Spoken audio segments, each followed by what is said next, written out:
Hello and welcome to yet another lecture on basic electrical engineering, paper code ESEE101. Myself, Prathita Roy, Assistant Professor of Dr. Sudhir Institute of Technology and Sports Complex, Department of Electrical Engineering. Today, my topic is single phase induction motor. It is an objective. After the end of this topic, students will be able to understand the concept of construction, working principle, types, applications of single phase induction motor.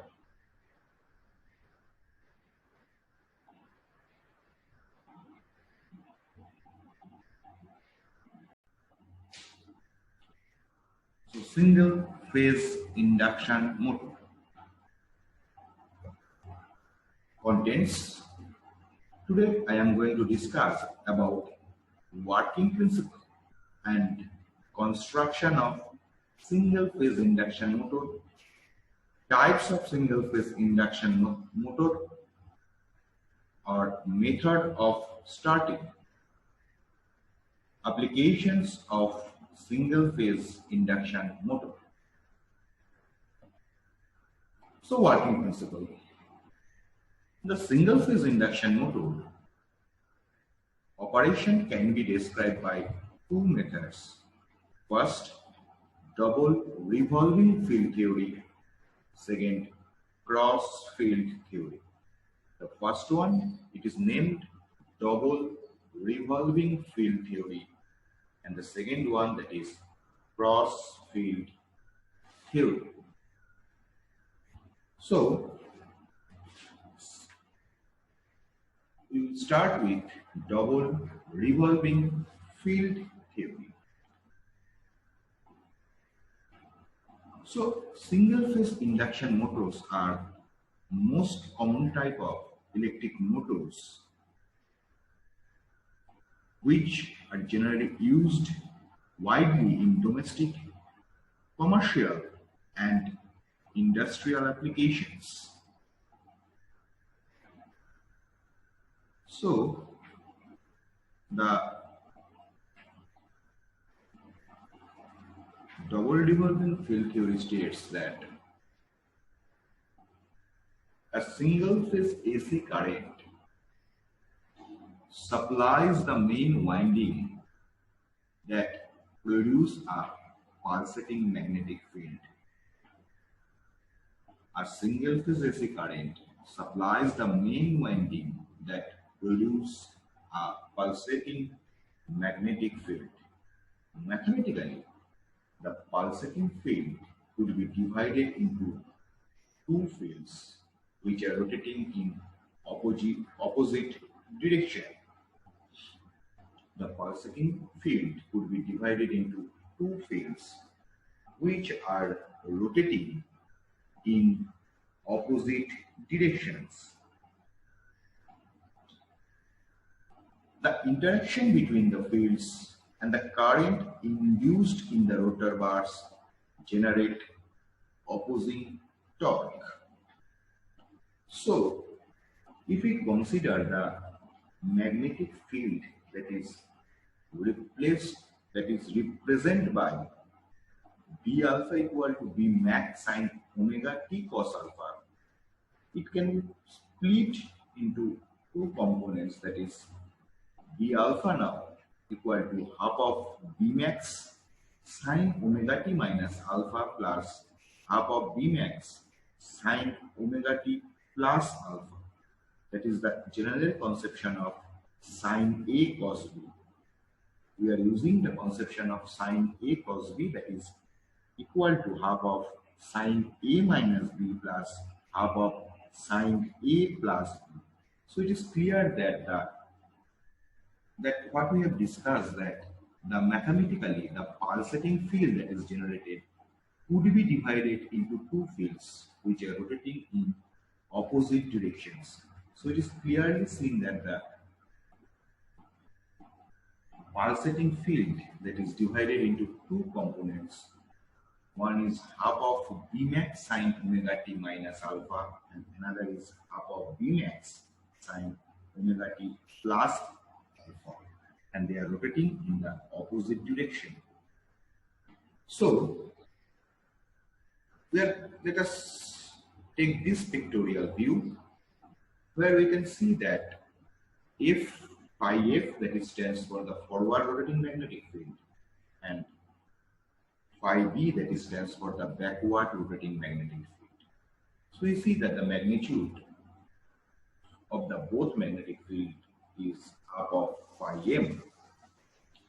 So when the two fields, that is phi f and phi b, are shown that is opposite to each at the starting. So at the starting, I have told that at that point that phi r and phi b, at that point, that is the starting point, both phi f and phi b, that is forward rotating magnetic field and the backward rotating magnetic field, are opposite to each at the starting. The resultant magnetic field, that is phi r, that is phi r, will be 0 when the phi f and the phi b at the starting node are opposite to each other, and the magnitude of the phi f and the phi b both are equal to half of phi m. So the resultant magnetic field will be 0. So now after 90 degree, that is the fields are rotating in such a way, after 90 degree, the field are rotate in such a way that both of them are now positioning in the same direction. If I see the direction of previous at position 0, the direction of the phi f is in the direction rotating and phi b is in that direction. So after rotate, both of them are rotating at the 90 degree. After rotating at the 90 degree, both of them, so it is clearly seen in this figure that both of them are in the same direction. So the resultant flux became summation of phi f plus phi b, that is phi m. So the resultant flux became phi m.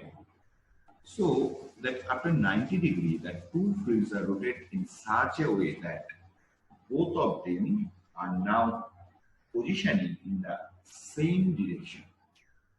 The resultant magnetic field that we have seen, that is phi r equal to phi m. This instant will give the maximum magnitude of the original alternating field. So this position will give us the maximum magnitude of original alternating field. So the continuous rotation of these two fields, that is the field components, gives the original stator magnetic field. This is, we have already seen that this is purely alternating in nature.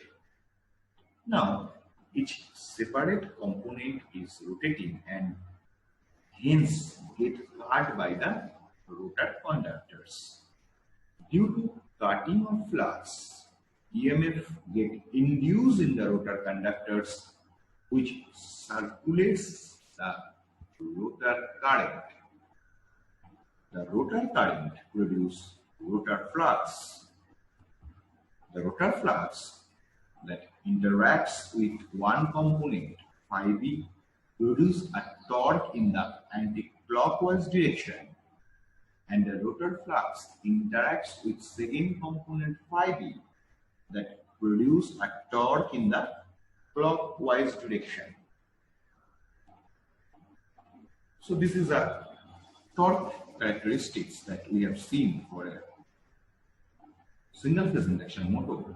So using the conception of double revolving field theory. So if anti-clockwise torque is assumed positive, then clockwise torque produced by another component is the negative one. The resultant of the two torques at start is 0. So during the starting, the resultant of two torque is 0. So the torque speed characteristics are shown here, that is the two dotted line, that is torque due to forward field, that is TF, and this torque that is given by torque due to backward field TB, and this one is given the resultant torque T. So that is the torque speed characteristics.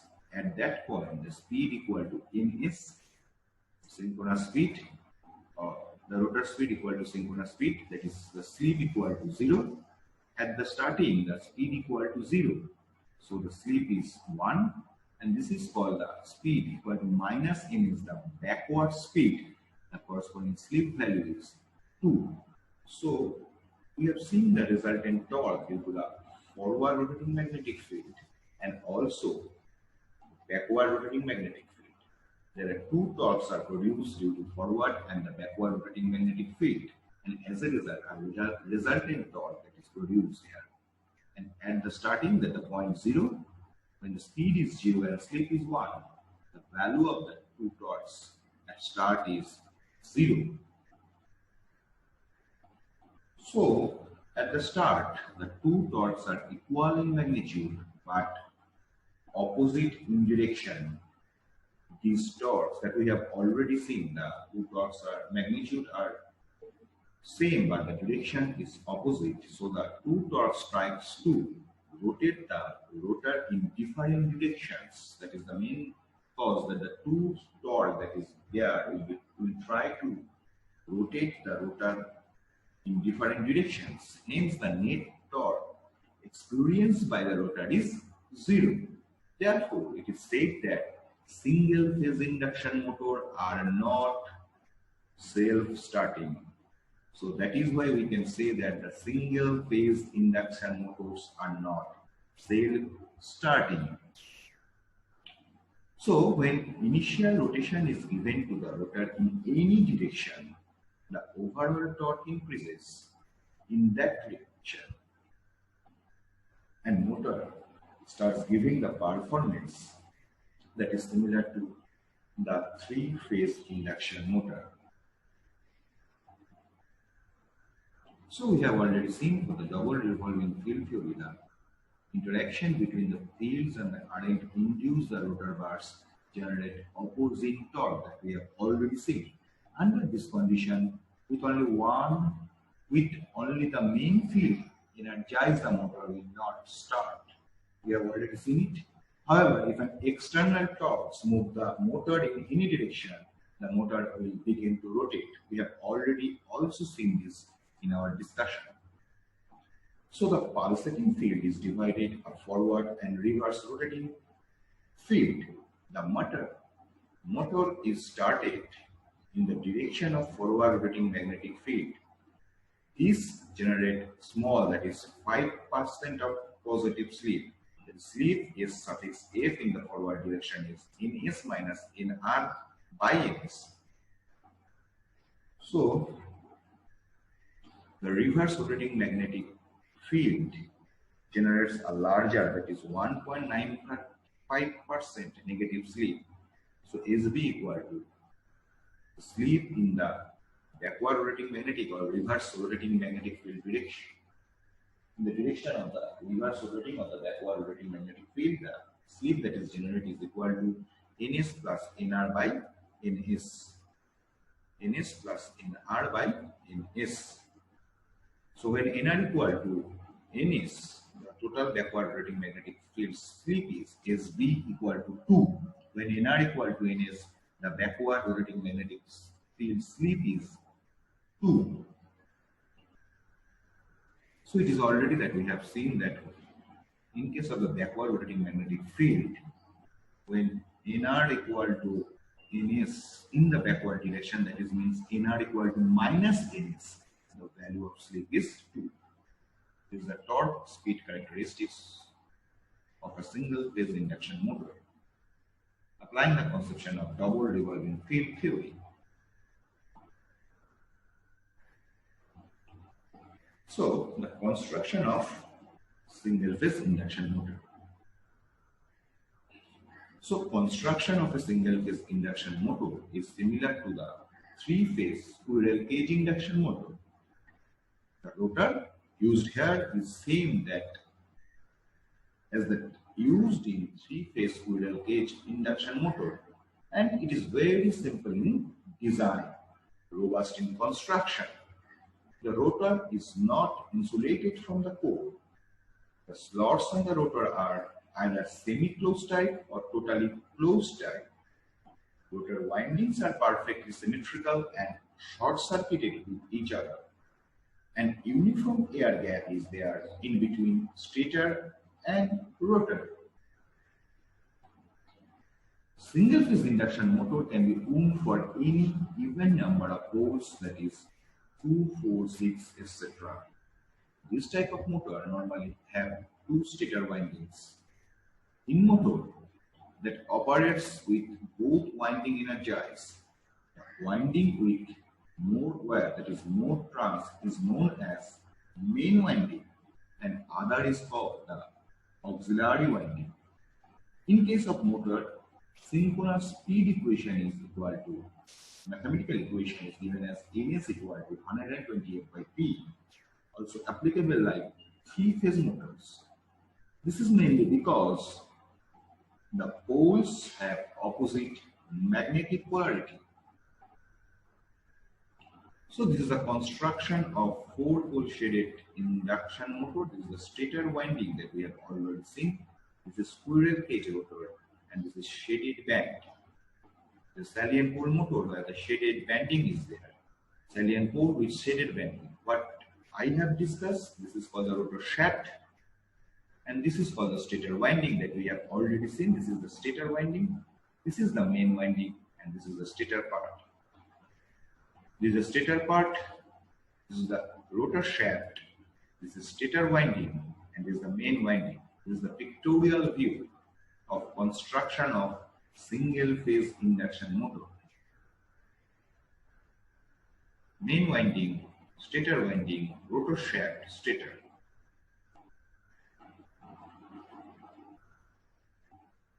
So why, another question will arise that why single-phase induction motor is not self-starting? So we have already seen that according to the double revolving field theory, we can resolve any alternating quantity into two components.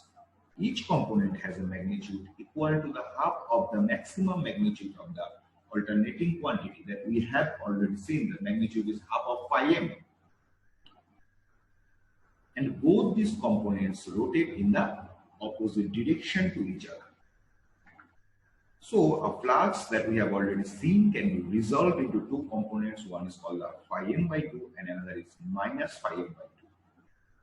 So each of these components rotates in the opposite direction. That is, if one, that is phi m by 2, is rotating in a clockwise direction, then the other phi m by 2 rotates in an anti-clockwise direction that we have already seen. The rotation of the direction are different, but the magnitude is same for the two components. When we apply a single-phase AC supply to the stator winding of single-phase induction motor, it produces flux of magnitude phi m. According to the double revolving field theory, this alternating flux phi m is divided into two components of magnitude phi m by 2 that we have already seen. Each of these components will rotate in the opposite direction with the synchronous speed in s. Let us these two components of the flux as named as forward component of the flux phi f and the backward component of the flux phi b that we have already seen. The resultant of these two components of flux at any instant of time gives the value that is called the instantaneous stator flux at the particular instant. So that is the resultant flux that is become phi m by 2 plus phi m by 2 or phi r become equal to the, or the phi r become equal to summation of forward rotating magnetic flux and the backward rotating magnetic flux. Now at starting condition, Both the forward and the backward components of the flux are exactly opposite to each other that we have already seen. Also, both these components of the flux are equal in magnitude. So they cancel each other, and hence the net torque that is experienced by the rotor at the starting condition is zero, that we have already seen. Net torque at the starting condition is zero. So the single phase induction motors are not self-starting motors. That is why single phase induction motors are not self-starting motors, because during the starting, both the forward and the backward rotating flux, they have same magnitude but different direction, so they cancel each other. As a result, the net torque experienced by the rotor at the starting condition is zero.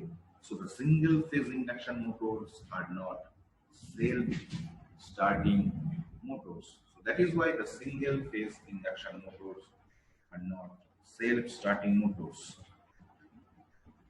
So now another part is the types of single phase induction motor. So according to the method that used for its starting, single phase induction motor can be classified into following types.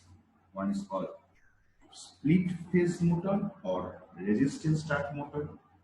Second one, capacitor start motor. Third one, capacitor start, capacitor run motor. Fourth one, two value capacitor motor. Fifth one, shaded pole motor. So we'll start with split phase motor. A split phase induction motor that is consists of two main parts. One is called stator and the another is called rotor. The stator winding that we have already told is provided with single phase winding. One is called the main winding and another is called the auxiliary winding. So the two windings are placed 90-degree electrical apart and are connected in parallel across the single phase AC supply. Whereas the auxiliary winding has a high resistance and low reactance. So both of the windings that are placed 90-degree electrically apart and connected in parallel across the single phase AC supply. So this is the general configuration of split phase induction motor, where this is called the main winding and this is the starting winding, and they are 90-degree apart, and this is the input power and a centrifugal switch is on, and this is called the rotor of the single phase induction motor. So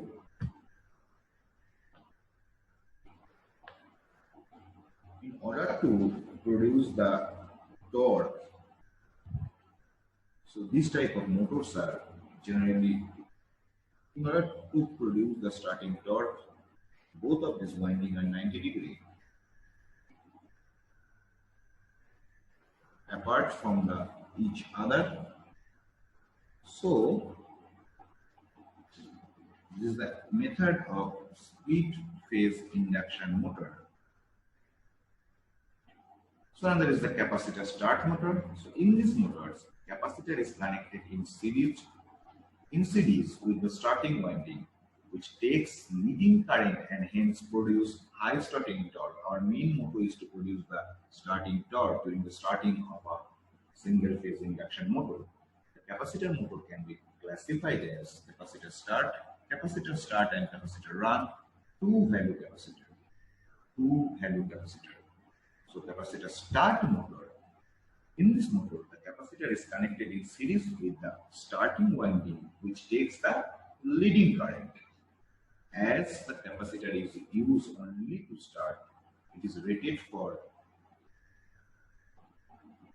intermittent duty and the cost of which decreases. A relatively small AC electrolyte capacitor is used. This motor has high starting torque, about 1.5 times the full load torque. So this is an electrolyte capacitor that is connected in series with the starting winding. There is a centrifugal switch and an AC supply is provided This is the main and the starting winding that we have already told that the capacitor that is connected in series with the starting winding which takes the leading current and produce the starting torque.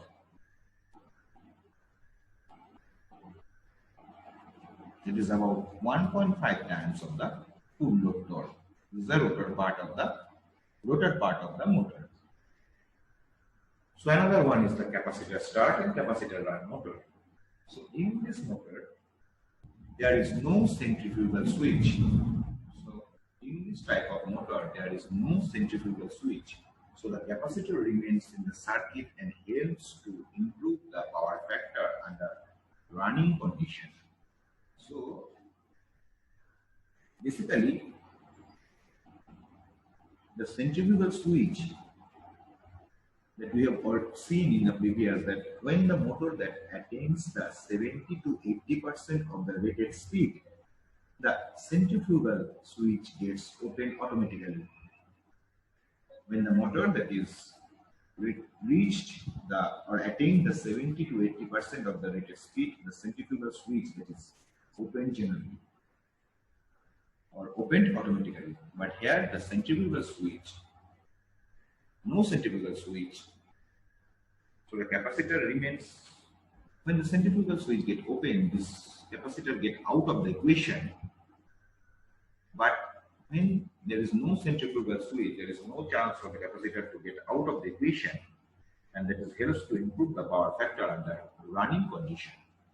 The power factor of this motor and the running condition is high. The operation is also quick and smooth. The torque under running condition is also higher than the capacitor start and split phase type motor. So there is no centrifugal switch. So the capacitor that is connected in series with the stator starting winding, this is the main winding, and this is the rotor part, and a C supply is provided, so that there is no capacitor is there, a centrifugal switch is there in the system.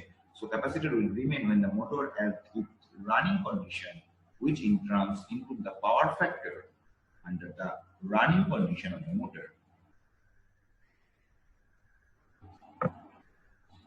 So another is the two-value capacitor type motor. So this type of motor employs two capacitors. One is the start capacitor, CS. One is the run capacitor, CR. The start capacitor is rated for short rating and is used for starting, while the run capacitor is rated for continuous duty as it is under running condition also.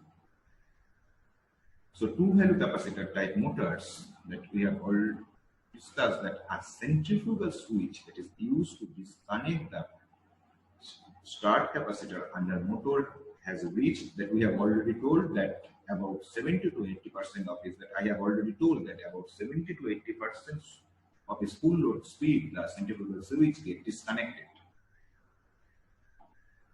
Disconnect the start capacitor, and only the run capacitor will remain in the system.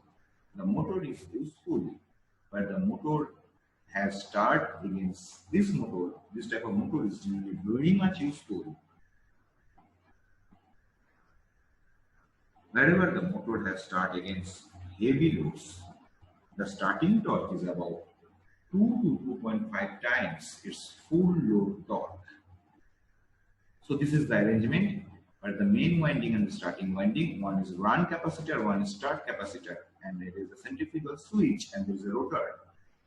So when the motor gets attained its 70 to 80% of the rated speed, this switch get open, centrifugal switch, and the starting capacitor get out of the circuit. On the run capacitor that is remain in series with the start winding.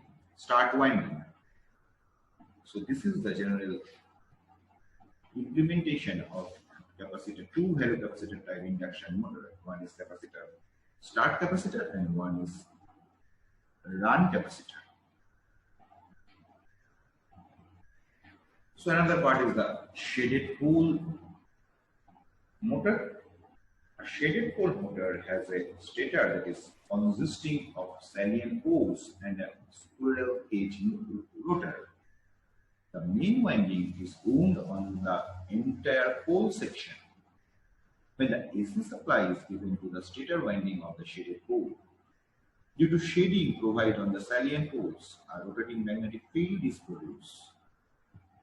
This is the shaded pole with the stator winding shaded band, and there is a squirrel cage rotor that we have seen, salient pole, shaded band, and there is a salient pole with shading band. This is the general pictorial view of shaded pole motor. So now we have come to the application part of single phase induction motor. So before coming to the application part, we will discuss about some comparison between three-phase and single-phase induction motor. So single-phase induction motor that develops about 50% of the output of that of three-phase motor for the same size and temperature rise. A single-phase motor has lower power factor. The starting torque is low in single-phase motor.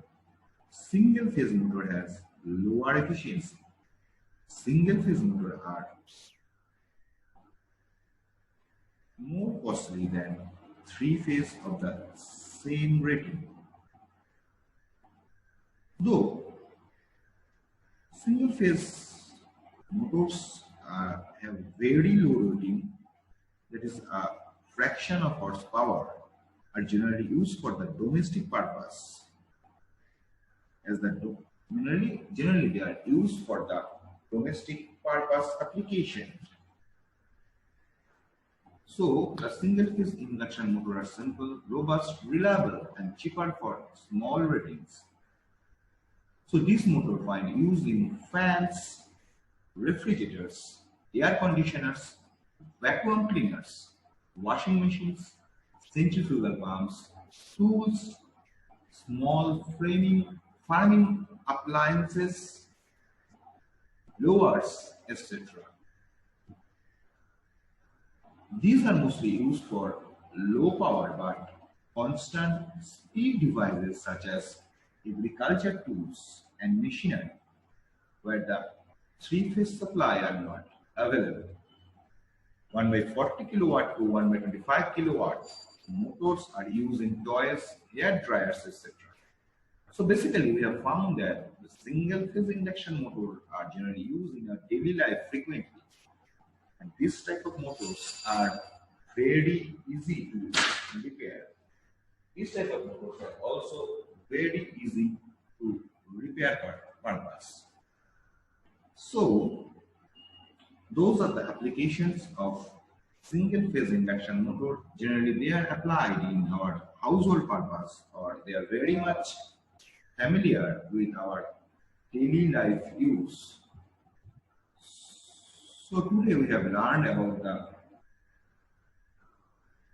construction, working principle, different types, and the applications of single-phase induction motor, where we have seen that in case of the single-phase induction motor, they are generally used in our daily life or domestic purpose. Thank you.